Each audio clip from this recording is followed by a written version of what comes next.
Level up your success with the ICABA World Network, where accomplished Black professionals and entrepreneurs have created a thriving global ecosystem built from valuable connections and impactful collaborations. Be a part of a trusted network that uplifts, inspires, and enhances your success. Join like-minded and leading Black professionals to foster meaningful relationships, unlock opportunities, and access the resources you need to thrive in your career, business, and life. Go to ICABAWorldNetwork.com and join today.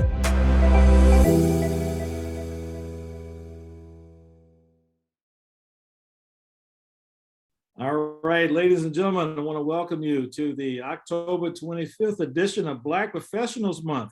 We've got 6 more days to go with over 23 events still left with all kinds of outstanding Black professionals who are sharing their talent, their knowledge, their resource with each one of us. That means that we are connecting, we are collaborating, and we're building a trusted online community of Black professionals. And as we do that, you know what they say, if you want to go fast, go by yourself. If you want to go far, go with somebody else. So we are building a community that's going to let us go all the way. So we're going to step up, stand out, break through, and to higher roles of leadership and also sustain wealth. Okay. All right. So let me just go ahead and go to our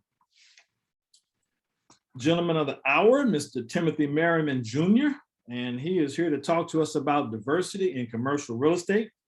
And I can't think of anybody I know that, particularly in this market, and particularly a Black man who has risen to the level of stature, leadership, expertise in real estate, particularly commercial real estate, the way Tim has. And so Timothy Merriman is a Florida real estate professional specializing in the sale of investment real estate, office and warehouse facilities in South Florida. If you have any commercial real estate in South Florida or anywhere, probably, Tim has money. So no matter where it is, probably, but I know definitely in South Florida, but I have a feeling that based upon my conversation with Tim, if you've got some good commercial real estate somewhere, no matter where it is, he's probably gonna figure out a way of getting it sold for you. He has 14 years of real estate brokerage experience, and he got started in January of 2008. In January of 2021, he achieved the position of partner, which means now he's not just working for the company, he owns part of the company, which is NAI Miami. And it is significant because there are less than 1% of all commercial real estate professionals are of African-American descent, and only 0.002% ever achieve a position beyond mid-level management. He also has an additional office in Doral, Florida, and NAI Miami is a member firm of NAI Global, which is a network of over 375 offices worldwide. His firm is a market-leading full-service commercial real estate brokerage firm, and during his career, he has represented both Fortune 500, and private client groups. He has his bachelor's from Shaw University and his MBA from Nova. And as I look and do a quick count, he has transacted somewhere close to $30 million in real estate over the past few years in terms of notable transactions. So those are the big ones. You add them all up, you probably get 2 or 3 times that $30 million. Ladies and gentlemen, without any further delay or ado, I am gonna bring you to Tim Merriman. Thank you. Thank you, Hutch.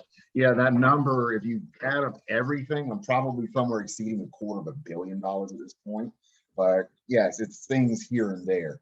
I'm going to share with you my screen, and I want to run through why I really am passionate about seeing diversity in commercial real estate. Can everyone see my screen? Yes, we can. So one other thing is, yes, Hutch, you're absolutely spot on.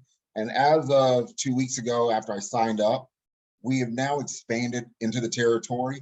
So we also own NAI Fort Lauderdale, which we have yet to find a location for, but I will absolutely be looking as the recruitment director to find additional people that look like us, that sound like us, to also man that office and hopefully teach them everything that commercial real estate really has to offer.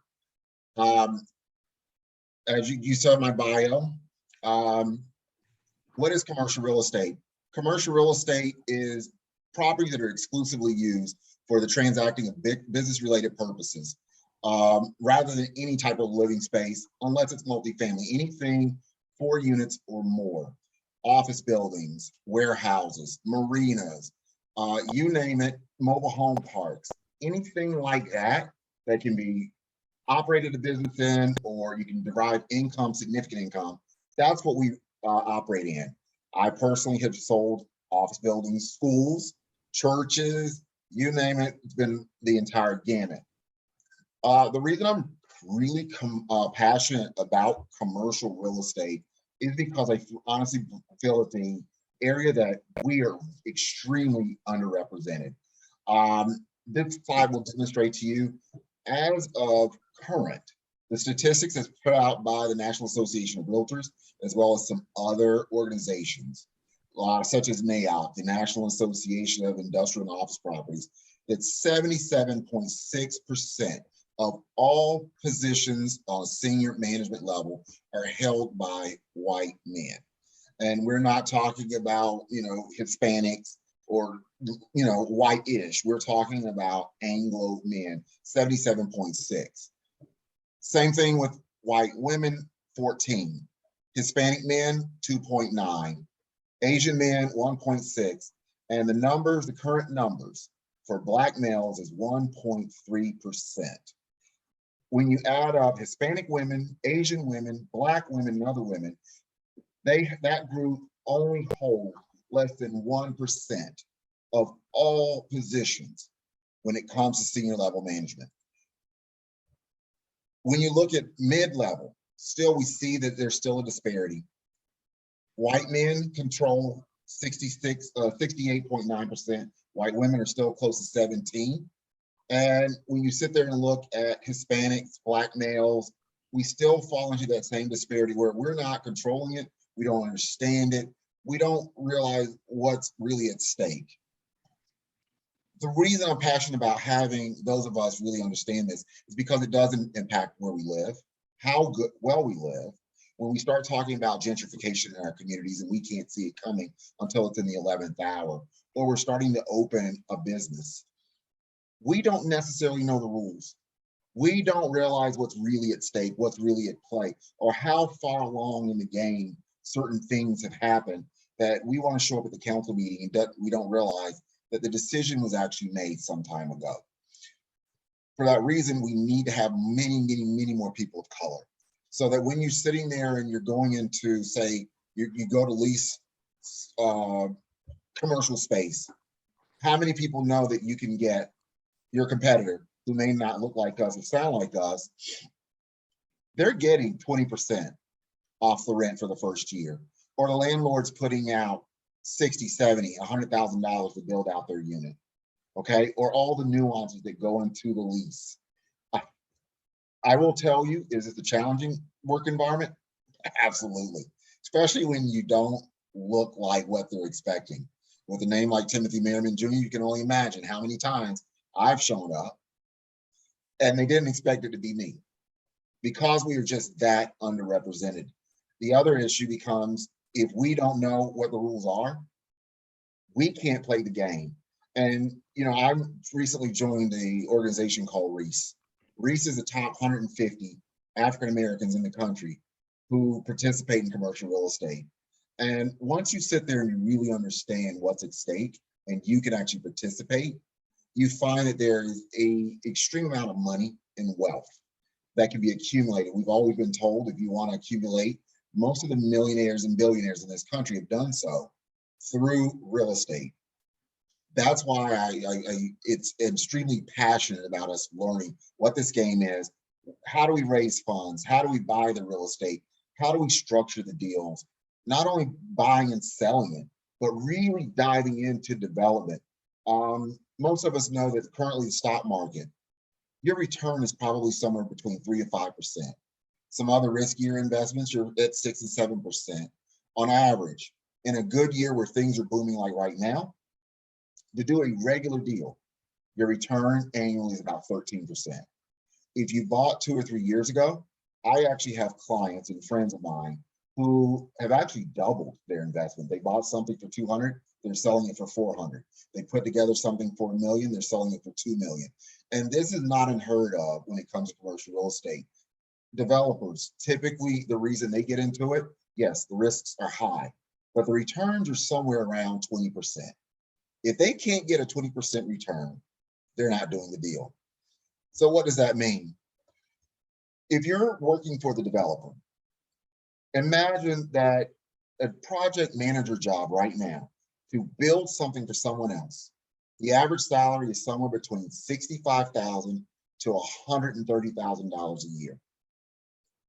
If you're a fund manager though, and you learn how to raise capital, the average income with the same background is starting off at $175,000. The average top tier 25% of fund managers are making somewhere around $300,000 to $320,000 a year with the same amount of effort, the same skill set. But these are things that we're not aware of. And I will be quite frank, when we get in the room, it's not always the most comfortable room, but it's not comfortable by design because of the amount of money that's at stake and the opportunities.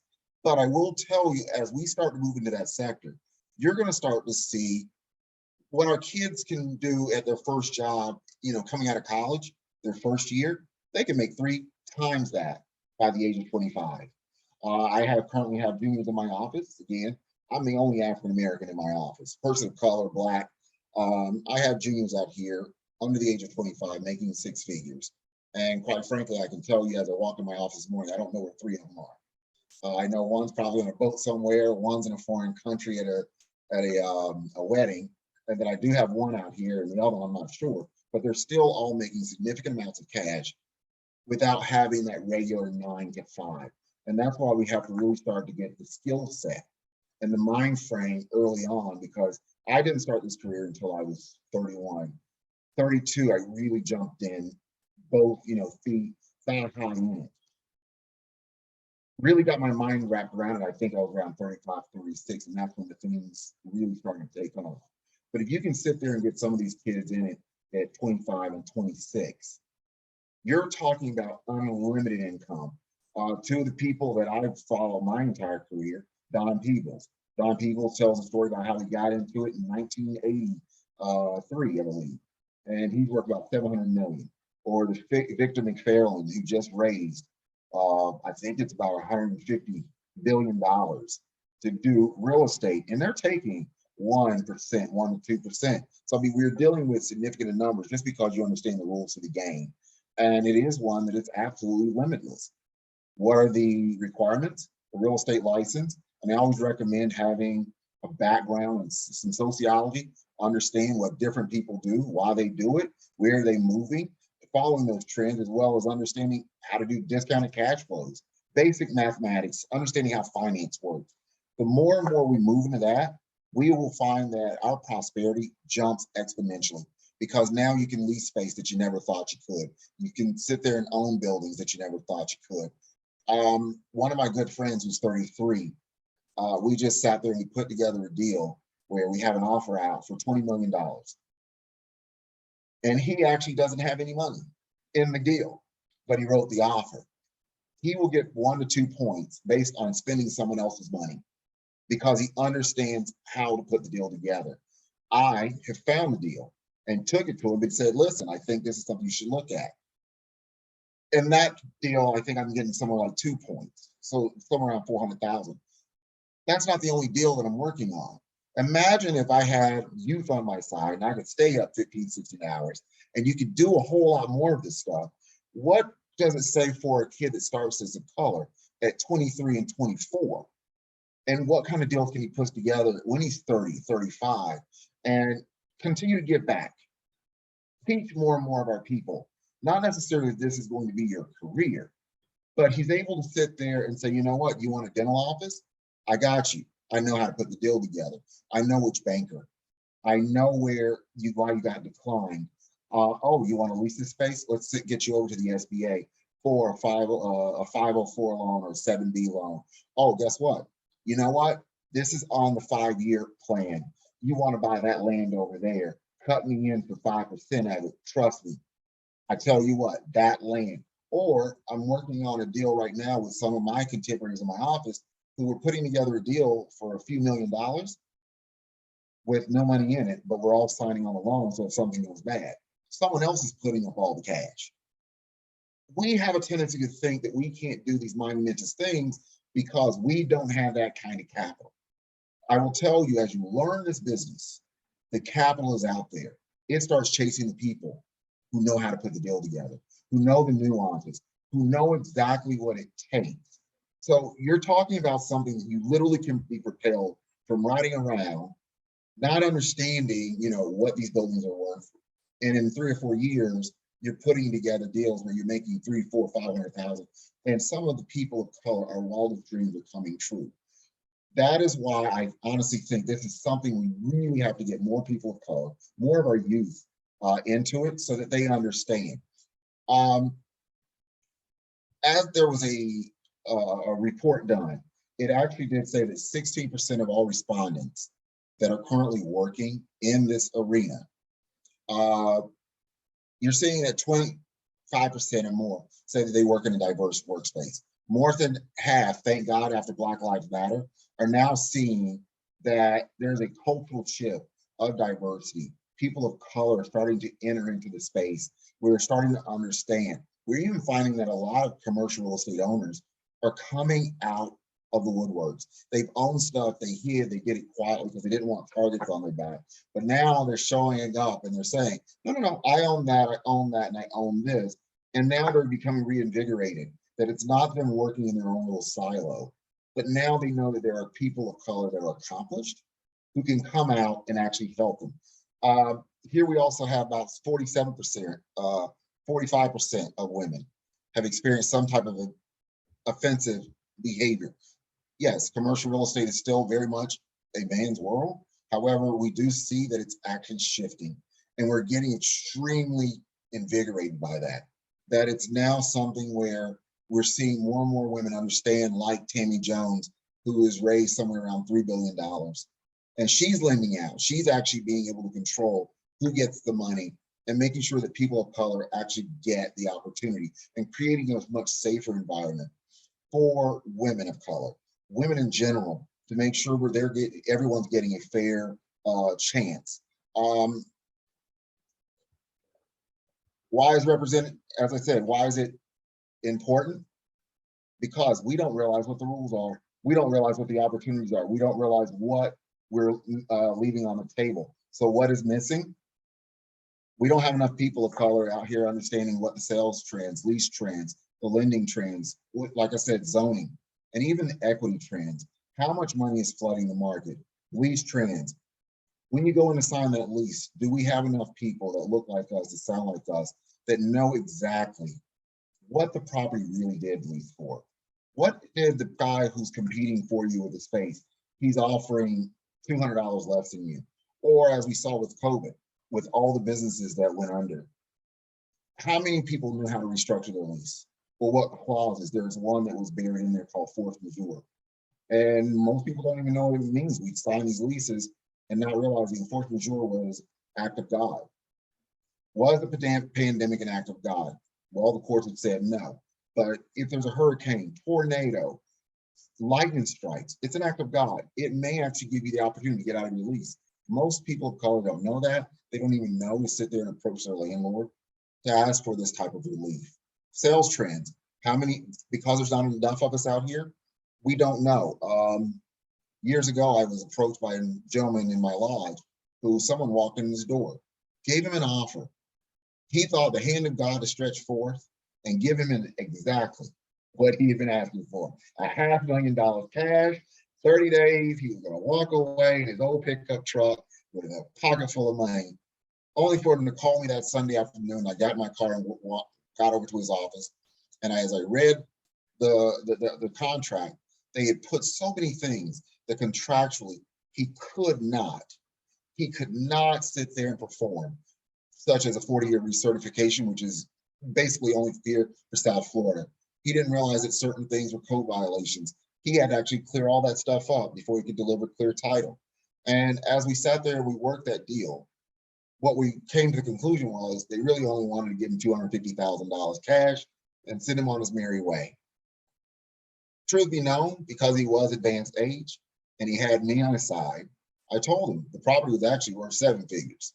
But because he was late 70s, do you want the $500,000 now? I'll get it for you in 30 days and I'll get my fee on top of it. Or do you want to sit there and stretch this thing out for 7, 10, 15 months and get the $1 million? And because I could actually eloquently explain to him what it was going to take to get the $1 million, he preferred to take the bird in the hand. But it was one of those where he could have lost and given up 75% of his property's value and left it on the table because he didn't understand what the rules of the game were. He didn't realize what the nuances were. So we ended up getting him that money, and he sat there and said, I couldn't imagine that something I paid a few years back, $40,000, but I sit there and walk away with $500,000. And that's why it's important for more and more of us, because it really does create wealth. Lending, a lot of times we sit there and we'll talk ourselves out of doing a deal because we don't know how to put the deal together. We don't know what the lender's going to ask for. We don't realize that all lenders are not created equal. We don't understand the nuances between a conventional loan, mezz financing, bridge loans, and a whole lot of other creative stuff that I've seen people put together to get the lending done. I have a good friend of mine out of Atlanta.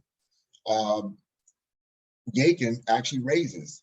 If you find a deal and you can only come up with 10% of the money, it's Yakin's job as a brother, it is his job to find you the rest of the money, whether it's 50% loan, and he gets you some solid partners to come up with the other 40% that you're lacking so that you can do the deal. This is what we're talking about when we want more and more people of color to really understand commercial real estate. One of the eye-opening things for me was years ago, I started to work on a project that I sold for about $10 million in Hollywood. And when I received the packet of what it was I was going to be selling for some people, they sent me over the equity list and who had put up money to buy this thing. And they'd come up with $2 million. And I found out they put in no money. They had gone to 40 people who had put together 25 to 50 grand each. And they came up with all of that money, which when you sit there and you think about a $10 million property, most of us have in our heads that you got to come up with $2, $3, $4, $5 million of our own money. They sat there and went to friends and family and raised that kind of cash with people committing 25,000, 50,000 if they wanted, double. And at the end of the day, the sponsors walked away with $2 million and they didn't put not $1 in. That was a profit from the sale. That wasn't the developer's fee. That wasn't for sponsorship fee. That wasn't for actually finding a loan, which they got 1%. Imagine if they probably walked away with somewhere around $3 million with no money in. I was sitting there, I sat there a few months ago and was helping put together some stuff for a golf course up in the central part of the state. And it was going to cost $10 million. And my partners and we all got in the room. And here I am expecting to sit there and have to write this big check. And, because I want a piece of the action. Again, it was another one of those that played out. $5,000. Have an ownership interest. Ownership interest in something for $10 million. And the return was going to be far exceeding that. This is why I get really passionate, again, by teaching more and more people of color that how this thing works so we can help people grow their businesses. We can help you maintain your businesses. Sometimes you don't realize some of those terms that are put in leases, they're not just status quo terms. There's terms that are put in there that, yeah, you may absolutely be performing on your lease, but the first time there's a hiccup, guess what? The market's gone up, as we've seen, by 20, 25% base rent. The landlord will use that one little clause to get you out so we can rent to someone else at a much higher rate. This is the game that we're playing. Is it fair? No, but these are the rules. We really need more and more people of color to understand the rules, how to work the rules, and sit there and understand. I think one of the best opportunities is they don't expect us. They don't expect for people that look like us to show up. So when you're a person of color, I used to ride around up until about 6 months ago in a little Volkswagen Jetta, and I love this telling the story. I had a 2009 Volkswagen Jetta, with 180,000 miles on. And how many times I would show up to a meeting and they thought I was the property manager, or they thought, you know, I was just the leasing guy, not realizing that I was the owner because they didn't expect me. They never sat there and Googled. And guess how many times they sat there and felt they needed to educate me on what was going on. Never looked up my name, never sat there and figured, okay, this guy's closed this many deals. And guess what? They told me all their secrets, only for me to then get on a conference call and introduce myself later. And guess what? I actually know what the game is. So how about we redo this, this, and this? And next thing you know, you're put in a great position. And I think this is one of those times where this is a window of opportunity. This is a window of opportunity for us to really take charge, to sit there and plant our feet in an industry that is so untapped. And again, they're not expecting us. They're not expecting us to control equity. They're not expecting for us to know what's going on with zoning. They're not expecting for us to be able to pull the permits, to know exactly how to massage things, to write the leases. And we get to sit there and play a little coy. We get to sit there and act like we don't know.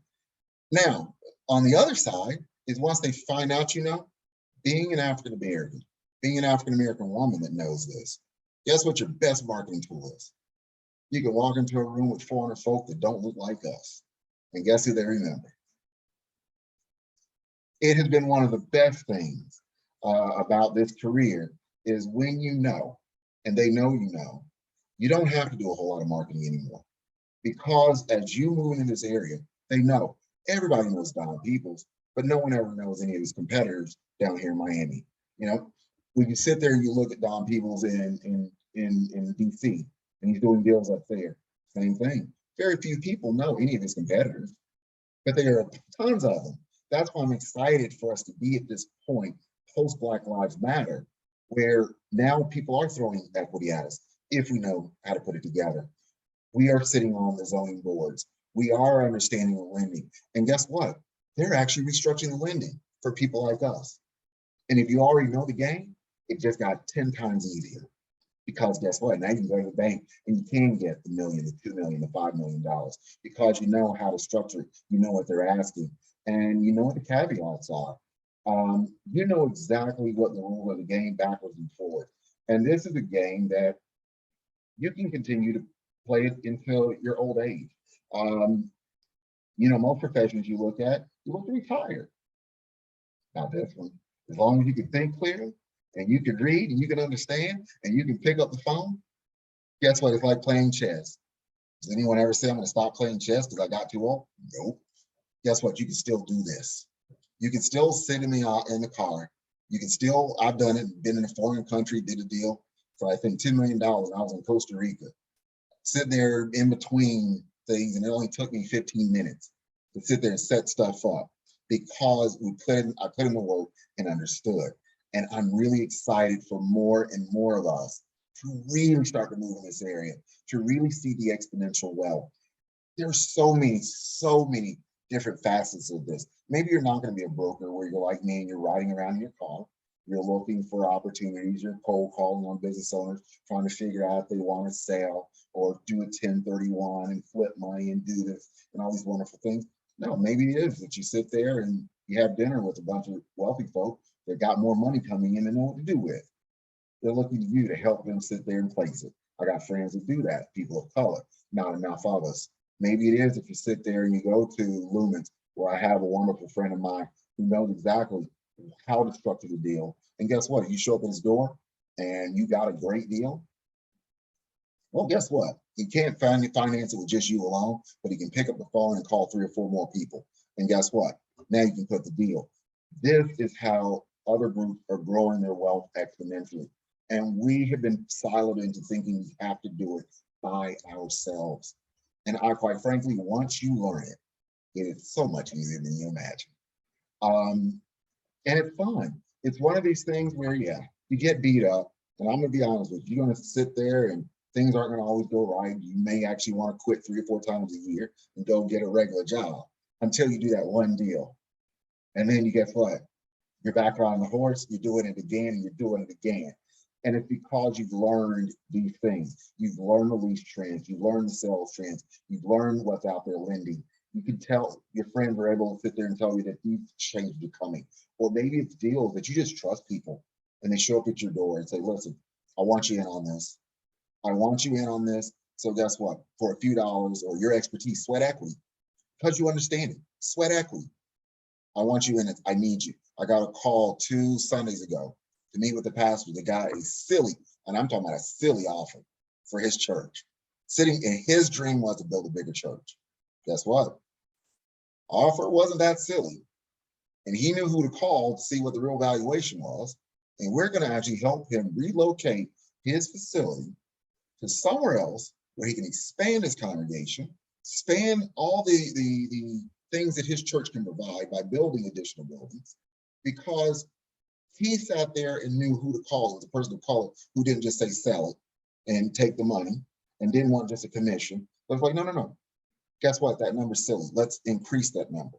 That's the real number.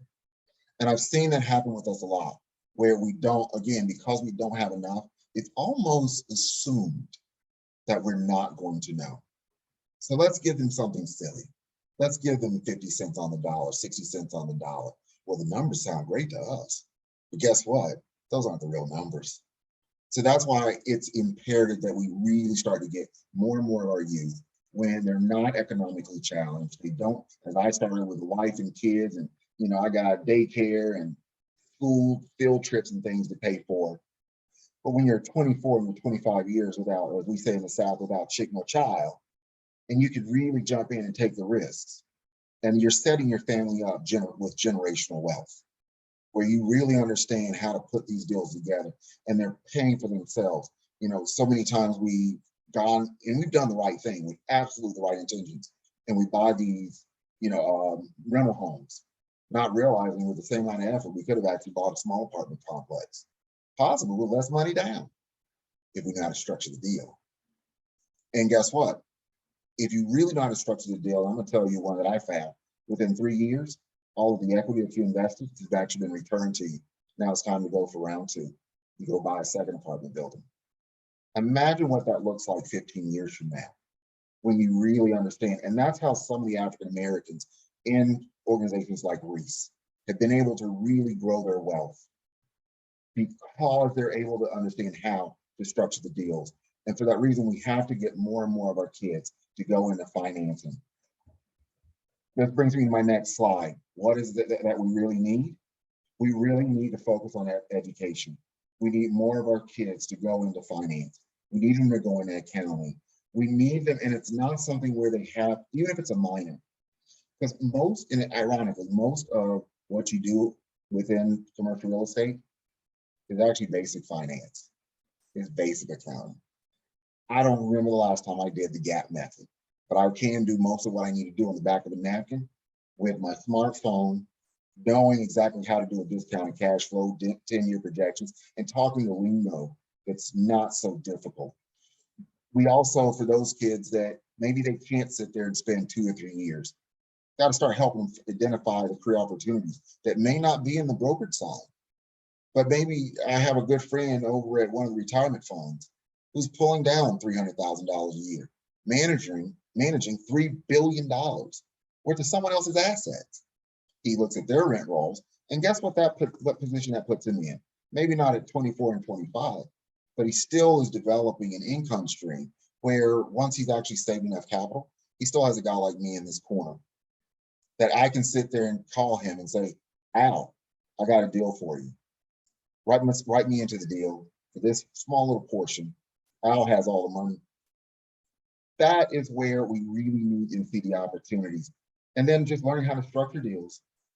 Of my entire network that has grown in the South Florida market, I can tell you that I believe there's only one guy that I really know backwards and forwards out of the 3 counties that really knows how to put together this thing called waterfall equity, depending on how much money and where you got in on the deal, how you get paid out. Some people at the top tier who take the most risk, they get the most rewards. Some of the people at the bottom, well, you know what, you're still making 7-8% return, and you're just getting a check in the mail every month.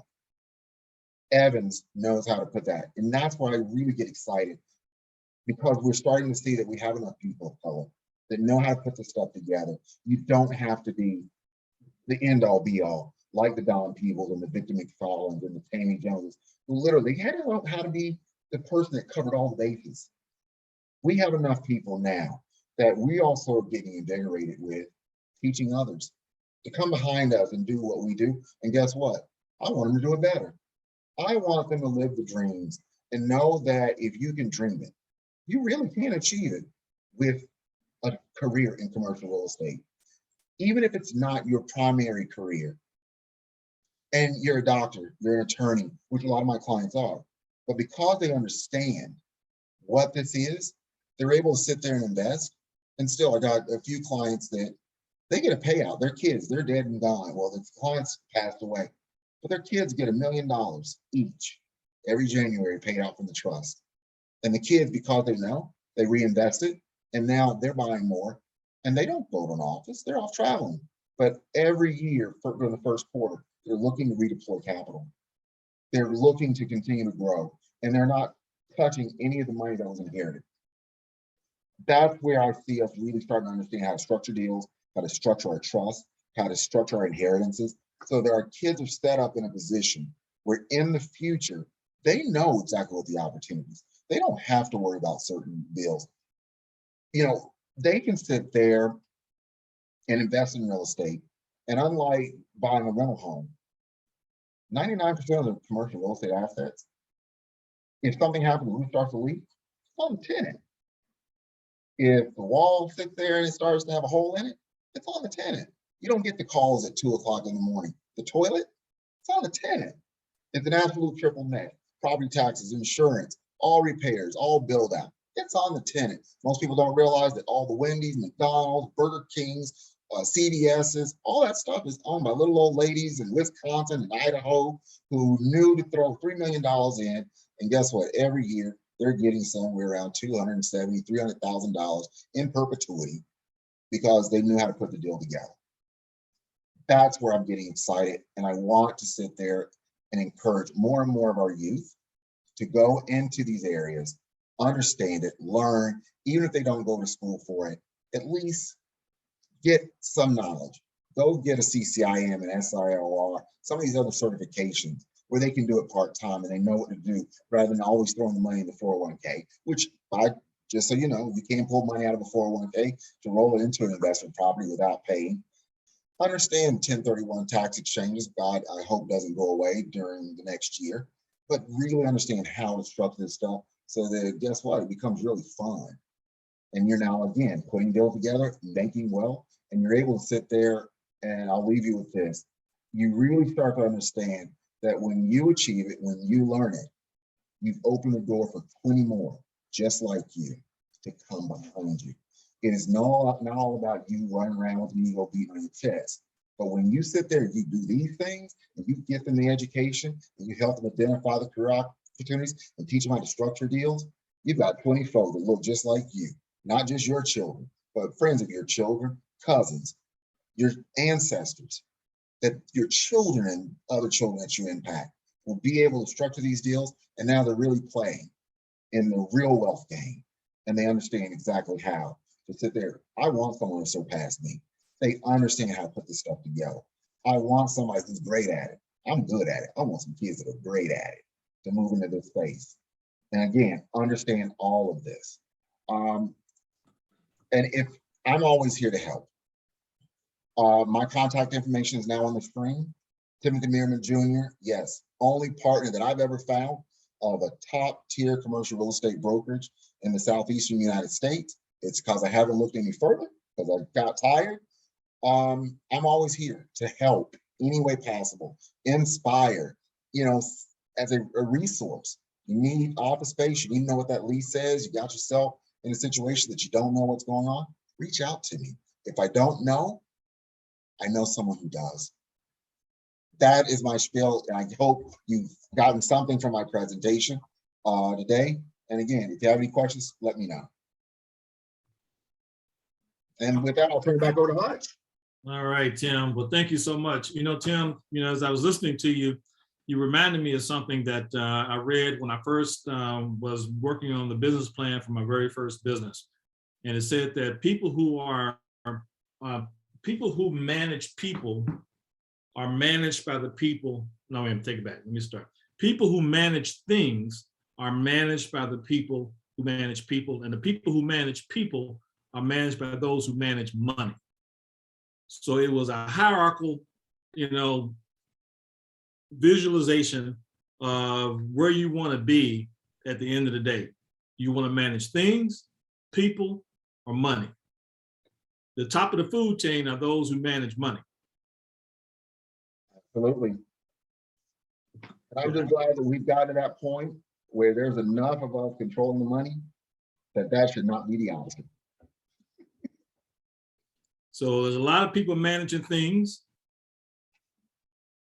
a little few managing people, a whole lot less who are managing money. Absolutely. And so as we aspire to do that, and there's that saying that says, believing, working hard, you can achieve. Well, I got to tell you, the first thing is you got to be able to conceive. And thank you for coming here today to help the people that were here with you. And as attendees today, to conceive of the possibilities that are out there for us to be able to manage money and to be at the top of the pyramid, if you will. So I really appreciate what you said. Was there any questions? I don't think you got a chance to get in Q&A in. I see Zoe kind of smiling, so I'm kind of Oh my goodness. All right. Man, you must have made some heavy science on there, man. You made Zoom turn us off. The devil got mad. Black folks get ready to get rich. Go ahead, Zoe. My first question is, Timothy, I have a cousin in South Miami. He's a lawyer, a corporate lawyer, young, so he's late 20s. And I'm wondering, where would I tell him to start? Give me a call. Okay. The biggest thing is wherever you start, make sure that you're absolutely passionate about it. It depends on what he's trying to accomplish. If he's looking to invest, we can help him do that. If he's looking, for somewhere just to put capital, we can help him do that. It's really what is he trying to accomplish, and that will dictate. This is one of the few areas that there are no hard rules. There's so many answers. So I would really need to sit down and have a conversation with you, figure it out. My next question is around children. Where would you suggest they get their education? So high schoolers, where would you suggest they start to focus, or we encourage them to focus so that they can? Mathematics all day long. Okay. I will tell you, and I'm very transparent. I was doing my MBA when I started this. I did not have the mathematics skills that were needed. Thank God I was in the MBA when I did it. I would go to class and come back, and then I knew what they were talking about. So I would always encourage mathematics. Okay.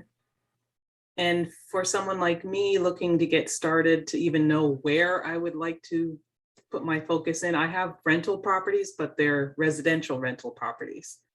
So where would someone like me, where would you suggest that I start so I can understand where I want to be? It's one of those where, again, we sit down and I introduce you to the people who, if I can't answer it, who can answer it. Maybe it's something where we get you out of the residential stuff and we start very slow into the commercial stuff and start a transition. So we can take some of those headaches that keep you up at night off your plate. And seriously, and knowing exactly how to structure it. There's a lot of financing out there with one of my friends, Chad Mosko of Urban Movements. We can sit there and transition. Did have a meeting over the weekend with an optometrist at one of my friends' homes, and we were having this conversation, and she said, yeah, it's not as hard as we think. We just were never told. She bought her doctor's office, with not $1 in. And she says, I've been putting this off for years because I thought I was going to have to come up with all this capital, only for when I tried. Again, we're playing by a different set of rules. And it's one where we really do have to sit down, do an assessment, talk, and figure out what we can do and what we can't do. And the rules do change on a daily. Tim, as you were talking about the triple net, and Zoe, this is, for you. My first job out of college was as a property manager. So I'm CPM, I'm sorry. But anyway, one of the things that hopefully you caught that Tim talked about as it related to commercial real estate. Because if you're into residential real estate, that means you're into headaches and headaches and headaches, right? Okay. A lot of those headaches go away in the commercial space, because in the commercial space, the lease E, okay, is taking care of all those things that cause you most of your headaches. And truthfully, as we as a people continue to expand our wealth, we can get into those things a lot easier. We're just, again, we're not aware of it. We don't know it's out here. We don't know where to start. We don't know how to structure the deal. And I'm telling you, one of the most refreshing things was a brunch I had 2 weeks ago, where I didn't feel like I had to cover all the bases. There was enough people of color that I'm sitting beside one guy who's got the cash. I got another guy who's got the lending. I got another guy who's got the political ends. I can find the properties. And we were sitting there and I said, you know what? This is something I only hoped and dreamed of 14 years ago when I got in this business. And no longer do we have to cover all the bases. That's what I'm excited about. And again, I will tell you, this is the one area in life, real estate, you get up every morning only knowing 30% of what you need to know. And it's so long as you understand that, you keep coming back to the table and you keep doing it again. You figure out the other 70% every day. You're gonna make mistakes. You're gonna overlook things. But guess what? That is really how this works. And that's when I became successful at this, when I got my mind wrapped around that. Hey, Timothy, Yes. this is Hugh Bailey. We've never met. So let me thank Jerome and Denise for making this happen. I come from a background of 22 years in commercial real estate up north. And I started on the corporate side, building Mickey D's, McDonald's restaurants, etc. And I came out of it now maybe about 14 to 15 years. And I did it simply because I just got tired of the racism. You know, I worked with the Starbucks company, Roger Starbuck, and I was a top producer. I was never given the proper recognition, et cetera, et cetera. Worked with all these white boys, managed them. I was never given the VP title. I got tired. But I'm delighted that we have met. And the things that you're saying, it's true. Commercial real estate does provide a very, very lucrative experience. And it also exposes us to a lot of people, all the who is who. And there's not enough of us in it. So I'm going to be calling you because I've been thinking about actually getting back into commercial real estate.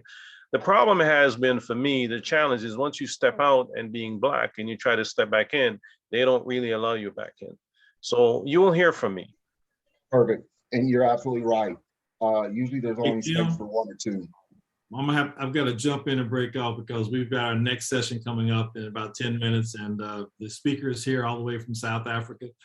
And yes, so Boosie, say hello to the commercial real estate crowd here. Hi, everybody. Wow, my son is also in real estate, so I'll be looking out for the video. All right. So you didn't know we was going to take you across the world when you got on here, did you? Yeah. I want to thank Tim for being here. Tim is in there's two really core assets to his business: intellectual capital and relationship capital. Is that fair, Tim? Absolutely. Okay. And people like Tim, do a lot of calculations every day. Where do I spend my time? Because I know I got to spend my time where I know I get the most out of my intellectual capital and my relationship capital, because that becomes my financial capital. And so, when people like Tim and other folks like Boosie and others have taken their time to be with us and share without any really expectation of getting something back in return, except for knowing that we all got to pay it forward. And, Boosie and Tim, you're part of the Pay It Forward team. And I know that like Tim, I'll tell you, the very first email I got from someone after the very first article came out regarding Black Professionals Month was from Tim Merriman. And he said something very simple. He said, "Hutchins looks good. Let me know what you need." That was it. Okay. And when we talk about we don't work together, guys, I'm here to tell you that we do work together, because I've got a network of Black folks who I know I can call on and I can count on. When I tried to put together the speakers for this, I reached out to about 80 people thinking I'd get about 35% of them to respond. And 85% of them respond, and just blew me away, and really just kind of blew me and Johnny up trying to get all those folks processed and get them on the schedule and so on and so forth. But, you know, we know what we think we know sometimes, but I got to tell you, it's not always what everybody thinks. We've got Black folks out here who want to be part of a trusted online community that we can build, where we can transfer our intellectual capital and relationship capital into financial capital and wealth. And that's what we're doing. Thank you for being here. And we're going to jump off right now. And we're going to talk about Black women in the workplace, barriers to leadership, in about 8 minutes. And I look forward to seeing the rest of you. You might be coming back then. If not, I'll see you at the next one. Take care. Thank And you, be sure to check out the Thank you, calendar. Tim. About 22 Thank- events there, so you might find some good stuff there. My pleasure. Thank you, everyone. Thanks, everyone.